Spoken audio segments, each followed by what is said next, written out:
For those of you who are new to my channel, I've been strictly about anime up until now. However, I found things about Thanos to be interesting and didn't really have a way to slip my thoughts in as I normally would, so I'm going to do a "it's my channel and I'll do what I want." If you have not heard of Thanos, then let me congratulate you on your safe return from whatever deserted island you were on and explain that Thanos is the head villain of Marvel Cinematic Universe, based on the same character from the Marvel Comics universe. But I'll only be referring to the Cinematic Universe Thanos. I've read one or two comic storylines involving Thanos some few years ago, however none of them posed the same challenge in philosophy as the Cinematic Thanos. What I mean is, Thanos' goal was to wipe out half of all life in the universe, but why half? The idea is that the universe has a limited amount of resources and the needs of the living could potentially become more than what's available, and as a result fail to provide for themselves. However, if there were less living individuals, then there would be more leftovers for later, so to speak.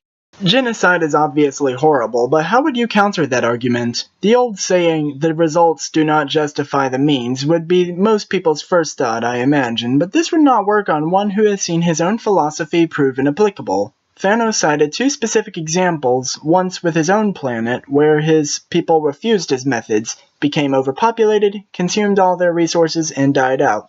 It's probable Thanos is the last of whatever those purple people were. The other example being with Gamora's home planet, where he forced his ways upon them and saw that the lives of many were vastly improved because the population and resources were better suited to each other. Now, we've all seen villains who pretend to have good intentions, sure, and I know I've seen a couple villains who genuinely believe they were going to make the lives of others a better place.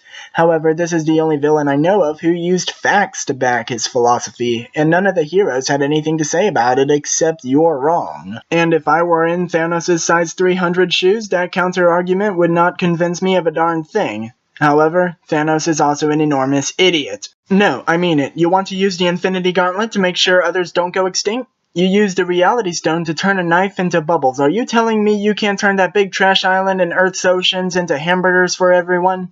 How much debris is floating around in space that could be turned into food made specifically for a particular species? What you do is you wait for a race to start to die out so it learns its lesson and then come in with an infinity food wagon.